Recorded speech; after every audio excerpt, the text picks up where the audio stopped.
वर्ग 12वा विषय मराठी साहित्य प्रकार 1 शोध स्वाध्याय प्रश्न पहिला अ कारणे लिहा 1 अनुने घर सोडले कारण उत्तर अनुने घर सोडले कारण 5 वर्षे तरी तिला स्वतःची म्हणून जगायची होती 2 जगाकडे पाहताना मला माझा चष्मा हवा असं अनु म्हणाली कारण उत्तर जगाकडे पाहताना मला माझा चष्मा हवा असे अनु म्हणाली कारण प्रत्येक वस्तूचे घटनेचे व्यक्तीचे मूल्यमापन करण्यासाठी तिला तिची स्वतंत्र नजर तयार करायची होती 3 अनुने डॉक्टर व्हावे असे कथा निवेदकाला वाटले कारण उत्तर अनुने डॉक्टर व्हावे असे कथा निवेदकाला वाटले कारण तिची कॅलिबर डॉक्टर होण्याची होती खाली नातेसंबंध लिहा 1 अनु आणि बाबा मुलगी व वडील 2 भिडे दाम्पत्य आणि टॅक्सी ड्रायव्हर प्रवासी व टॅक्सीवाला 3 अनु आणि सुनीता नर्स व रुग्ण प्रश्न दुसरा कृती करा 1 अनुच्या मते डॉक्टर होण्यासाठी आवश्यक गोष्टी उत्तर तिला लाभली होती तेवढी बुद्धी शिक्षण परवडण्याइतका पैसा तुफान अभ्यास करण्याची तयारी 2 आबांच्या व्यक्तिमत्वाची वैशिष्ट्य उत्तर स्त्री पुरुष समानता पाळणारे व्यक्तीच्या स्वातंत्र्याची जपणूक करणारे प्रत्येक वस्तूचे व्यक्तीचे घटनेचे मूल्यमापन करण्यासाठी व्यक्तीकडे स्वतंत्र नजर हवी असे मानणारे प्रश्न तिसरा अनुने आबांजवळ व्यक्त केलेल्या विचारांतून डॉक्टरचा पेशा आणि नर्सचा पेशा यातील फरक स्पष्ट करा डॉक्टरचा पेशा आणि नर्सचा पेशा डॉक्टरचा पेशा डॉक्टर तुलनेने कमी महत्त्वाचा तर नर्स तुलनेने अधिक महत्त्वाची डॉक्टर होणे तुलनेने सोपे नर्स होणे तुलनेने कठीण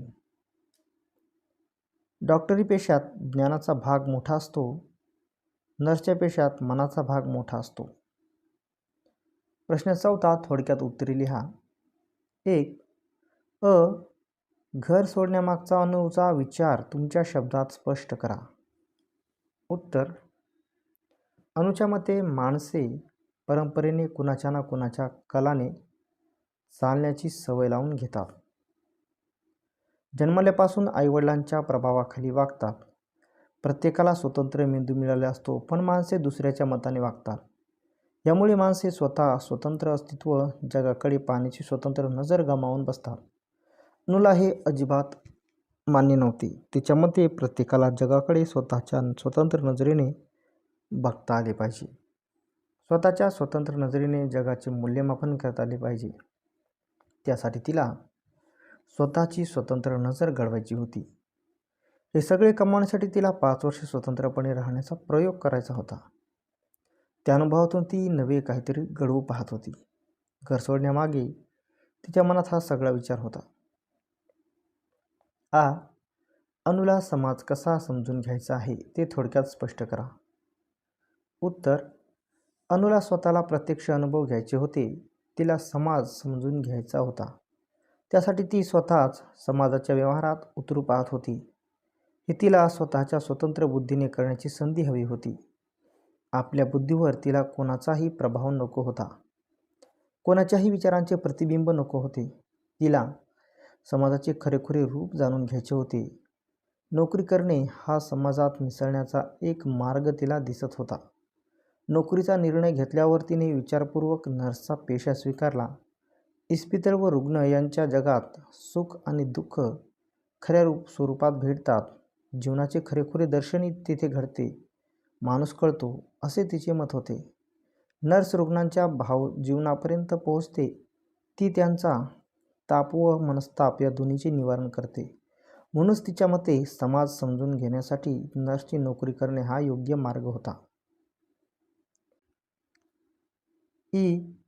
कुतूहल जिज्ञासा निर्माण करणाऱ्या कथेतील एका प्रसंगाचे वर्णन करा उत्तर या कथेतील सर्वच प्रसंग मोठ्या कुशलतेने रचलेले आहेत प्रत्येक प्रसंग उत्सुकता ताणत वाचकाला पुढे घेऊन जातो त्यातल्या पहिल्या प्रसंगात तर उत्कंठा शुगोशिक भरलेली आहे. पहिलेच वाक्य मुळी वाचकांची पकड घेते. कथानिवेदक स्वतःच्या व पत्नीच्या वतीने अनुची शरणागती पत्करून माफी मागावी तशी माफी मागतो. त्यांच्या मनाची अत्यंत अगतिक अवस्था त्यातून दिसून येते. येथे वाचकाच्या मनात नाना प्रकारचे प्रश्न उभे राहतात. काय केले असेल या दोघांनी? इतकी मिन्नतवारी करून माफी मागावी असे काय घडले असेल? या तिघांचे एकमेकांशी नाते तरी कोणते असावे? सुरुवातीला अनु त्या दोघांची मुलगी तर नाही ना, अशी शंका वाचकाला वाटू लागते. तिचे जेवण आटपले होते, पण ती पानावर दिनमूड स्तंभित अवस्थेत बसली होती. एवढी कोणती मोठी आपत्ती कोसळली असेल? तिचे उद्गार त्या दोघांनाही जिव्हारी लागतात. पुढे थोडे वाचल्यावर अनु त्यांची मुलगी नाहीच हे लक्षात येते. साधारणपणे त्रयस्थांशी आपण टोकाचे वागत नाही. अशा प्रकारे वाचकाची उत्कंठा सतत टिकवून ठेवण्याचे फार मोठे कौशल्य दिसून येते. ई कथेला कलाटणी देणारा एक प्रसंग शब्दबद्ध करा. उत्तर: या कथेत पावला पावलावर कलाटणी मिळत जाते. त्या प्रसंगामधला एक प्रसंग मला खूप महत्त्वाचा वाटतो. तो संपूर्ण कथेलाच कलाटणी देतो.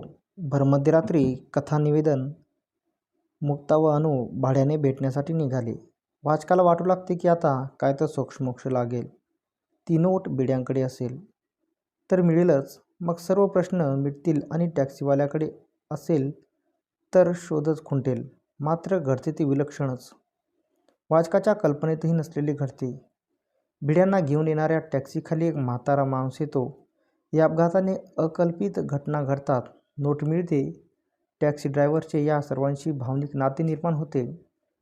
नोट मिळाल्यामुळे नोटीचा इतिहास कळतो. त्या मुलीच्या आजारपणाचे हृदयद्रावक दर्शन घडते. अनु त्या मुलीच्या कुटुंबियांशी मनाने जोडली जाते. अखेरीस हेही स्पष्ट होते की त्या मुलीचे वडील तो टॅक्सी ड्रायव्हरच होता. कथेचे वर्तुळ पूर्ण होते. त्या एका अपघाताच्या प्रसंगाने कथेला खूप उंचीवर नेऊन ठेवलेले दिसून येते. प्रश्न 5वा तुमच्या शब्दांत माहिती लिहा. अ. भिडे दाम्पत्याची सामाजिक बांधिलकी. उत्तर: भिडे दाम्पत्य हे सरळ, साध्या वृत्तीचे, पूर्णपणे चांगुलपणा असलेले, लपवाछपवी, लबाड्या न करणारे, हातचे राखून न वागणारे, निष्कपट, सच्छील वृत्तीचे. ते परळहून लॅमिंग्टन पोलीस स्टेशनजवळ टॅक्सीने यायला निघाले. रात्री 12 ते 12:30 वाजण्याची वेळ. दुर्दैवाने त्या टॅक्सीखाली एक म्हातारा माणूस आला. तो जगणे अशक्य होता. या प्रसंगात टॅक्सीवाल्याला जबर शिक्षा झाली असती. तो आयुष्यातूनच उठला असता. टॅक्सीवाल्याचा सालसपणा, सज्जनपणा भिड्यांना खूप भावला होता. तशा त्या टॅक्सीवाल्याची काडीचीही चूक नव्हती. साधारणपणे टॅक्सीवाल्यावर कोणीही विश्वास ठेवला नसता आणि कोणीही त्याला मदत केली नसती. टॅक्सीवाल्याकडे तुच्छतेनेच पाहिले जाते.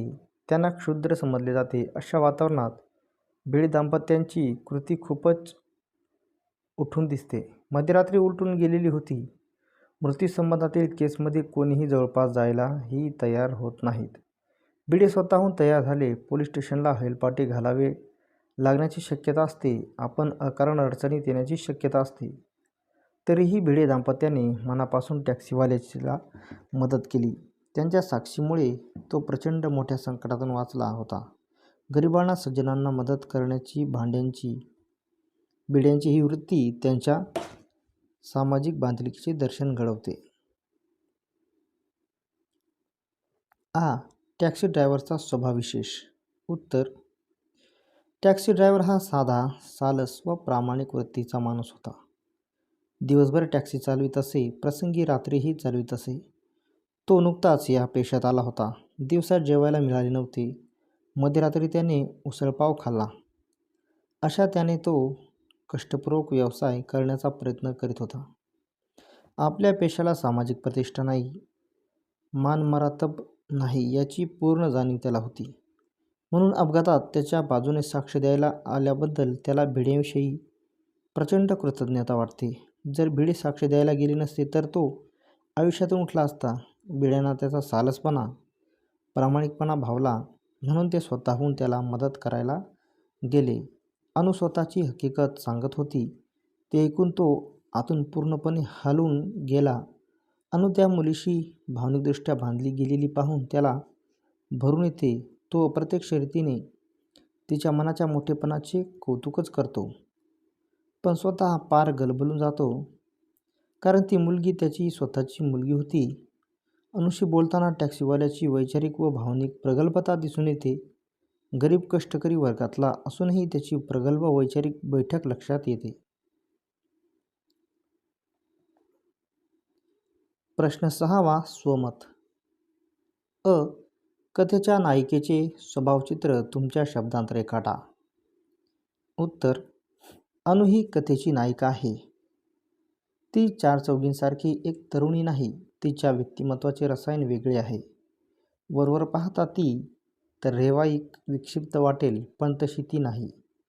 ती स्वतंत्र बुद्धीची तरुणी आहे. ती स्वतंत्र विचाराने वागू पाहते. कोणाच्याही प्रभावाखाली तिला राहायचे नाही. आपले विचार स्वतंत्र हवेत, मते स्वतंत्र हवीत, यावर ती ठाम आहे. स्वतःचे स्वतंत्र विचार, स्वतंत्र व्यक्तिमत्व घडवण्यासाठी ती 5 वर्ष स्वतंत्रपणे जगण्याचे ठरवते. स्वतंत्र बुद्धीने समाज समजून घेण्यासाठी, माणूस समजून घेण्यासाठी ती स्वतंत्र राहायचे ठरवते. आपण घरी राहतो तेव्हा आपण आईवडिलांच्या, भावंडांच्या, नातेवाईकांच्या, मित्रांच्या आधाराने जगतो. अशा वेळी आपले विचार स्वतंत्र राहत नाहीत. दृष्टी स्वतंत्र नसते. कोणतेही निर्णय आपण स्वतःच्या मनाने घेत नाही. हे बौद्धिक पारतंत्र्य होय. याला अनु नाकारते. समाज समजून घ्यायचा तर समाजात वावरले पाहिजे म्हणून ती नोकरी करायचे ठरवते. नर्सच्या पेशात सेवाधर्म असतो म्हणून ती नर्स होते. रुग्णाच्या भावजीवनात स्वतःला स्थान मिळवते. इतकी ती झोकून देऊन काम करते. असे आगळेवेगळे व्यक्तिमत्व अनु स्वतःसाठी घडवत होती. एका रुपयाच्या नोटेव्यतिरिक्त आणखी कोणकोणते शोध तुम्हाला महत्त्वाचे वाटतात ते स्पष्ट करा. उत्तर.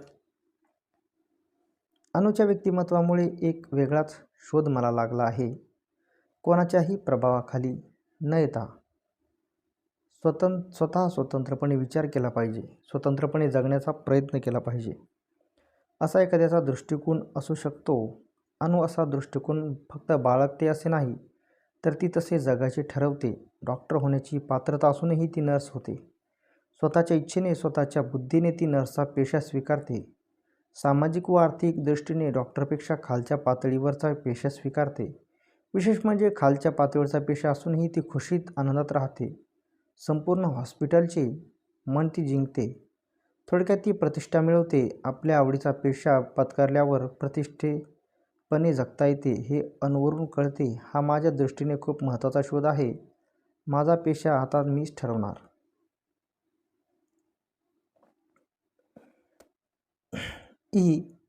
कथेच्या शोध या शीर्षकाची समर्पकता स्पष्ट करा. उत्तर. या कथेतील 1 रुपयाच्या नोटाचा शोध ही प्रक्रियाच मुळी मध्यवर्ती आहे. त्या शोधाभोवती संपूर्ण कथा फिरत राहते. कथेच्या सुरुवातीलाच उत्कंठावर्धक प्रसंग उभारलेला आहे. त्यात फार मोठा संघर्ष निर्माण झालेला आहे. त्याचे कारण 1 रुपयाची नोट. मग त्या नोटेचा शोध घेण्याचे कार्य सुरू होते. तो शोध घेण्यासाठी अपरात्री भिडे 12:01 नंतर कथानिवेदन मुक्ता व अनु बाहेर पडतात. भिड्यांच्या घरी पोहोचतात. भिडे परिवहन निघाले तेव्हा वाटेत त्यांच्या टॅक्सीखाली एक म्हातारा माणूस आला. तो जिवंत राहणे अशक्य इतका गंभीर जखमी झाला होता. म्हणून मग तिथून हॉस्पिटल, पोलीस स्टेशन अशी वळणे घेत भिडे दाम्पत्य घरी पोचते. कोणत्या ना कोणत्या प्रकारे ही सर्व माणसे त्या 1 रुपयाच्या नोटेशी भावनिक दृष्टीने जोडलेली आहेत. रुपयाच्या नोटेच्या शोधाच्या प्रयत्नाला अखेरीस यश येते. नोट मिळते आणि पुन्हा वेगळीच कलाटणी मिळते. अनुने सर्व हकीकत सांगितल्यावर एका 9-10 वर्षाच्या लहानग्या मुलीच्या मृत्यूशी ती नोट भावनेने जोडलेली होती हे स्पष्ट होते. मरण पावलेली मुलगी ही त्या टॅक्सीवाल्याचीच मुलगी होती हे लक्षात येते. कथेचे वर्तुळ पूर्ण होते. हरवलेली नोट मिळते. तो शोध घेता घेता अनु टॅक्सीवाल्याच्या निमित्ताने त्या मरण पावलेल्या चिमुरड्या मुलीशी आणखी जोडली जाते. म्हणून शोध हे शीर्षक खूप समर्पक शीर्षक आहे. कथेतील टॅक्सी ड्रायव्हरने जीवनातील वास्तवाचा घेतलेला शोध तुमच्या शब्दात लिहा.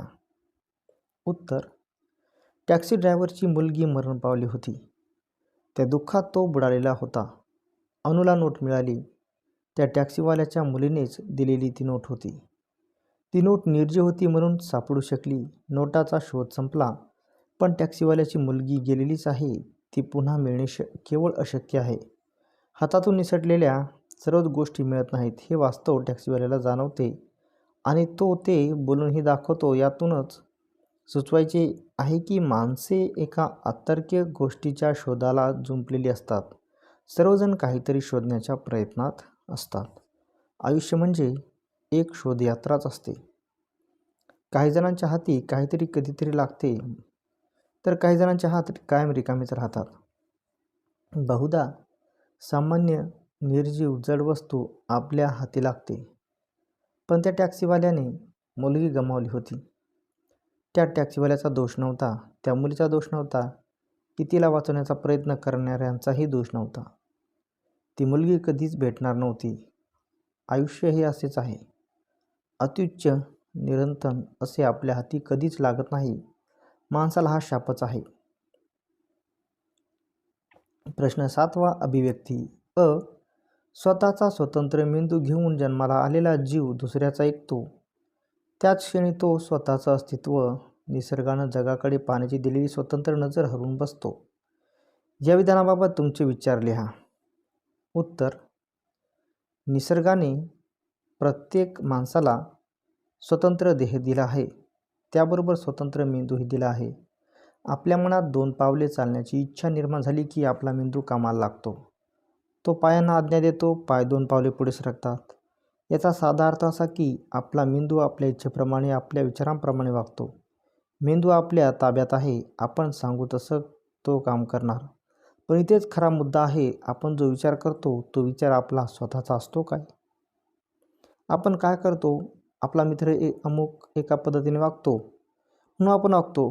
शेजारी जे काही करतात तसे करण्याचा आपण प्रयत्न करतो. कधी रूढीप्रमाणे वागतो, परंपरेप्रमाणे वागतो.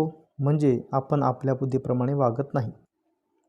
आपल्याला मिळालेल्या स्वतंत्र मेंदूचा आपण वापर करीत नाही. स्वतंत्र मेंदूबरोबर जगाकडे स्वतंत्रपणे पाहण्याची मिळालेली नजर आपण गमावून बसलो. एक प्रकारे आपण बौद्धिक गुलामगिरी स्वीकारतो. स्वतःहून दुसऱ्याचे गुलाम बनतो. हे बदलले पाहिजे. स्वतंत्रपणे विचार केला पाहिजे. कथेतील टॅक्सी ड्रायव्हर हे पात्र तुम्हाला आवडण्याचे किंवा न आवडण्याचे कारण स्पष्ट करा. उत्तर: शोध या कथेतील टॅक्सी ड्रायव्हर हे पात्र मला आवडले आहे. तो साधा, सरळ मनाचा, सालस वृत्तीचा माणूस आहे. लबाड्या करणे, दाखवेगिरी करणे हा त्याचा स्वभाव नाही. मनाचा सरळपणा हा त्याचा स्थायी भाव आहे. तो दिवसरात्र टॅक्सी चालवतो. त्याला दुपारी जेवायलाही मिळाले नाही. मध्यरात्री तो उसळपाव खातो. असा माणूस पैशासाठी हपापलेला असला तरी तो समजून घेता येईल. पण तो स्वभावाने सालस आहे हे त्याच्या वागण्यावरून दिसून येते. समाजात टॅक्सीवाल्यांना प्रतिष्ठा नाही, मान सन्मान नाही हे त्याला ठाऊक आहे. म्हणून बिड्यांनी आपणहून केलेल्या मदतीला तो त्यांचा अपार कृतज्ञ आहे. अनुची हकीकत ऐकल्यानंतर तो ज्या तऱ्हेने व्यक्त झाला त्यावरून त्याची वैचारिक प्रगल्भता दिसते. सर्वसाधारण नर्स रुग्णामध्ये मानसिकदृष्ट्या गुंतत नाही. अनु तशी नाही. अनुचे हे मोठेपण तो ओळखतो. या टॅक्सी ड्रायव्हरसारखी व्यक्ती विरळच असते. म्हणून टॅक्सी ड्रायव्हर ही व्यक्तिरेखा मला आवडली आहे.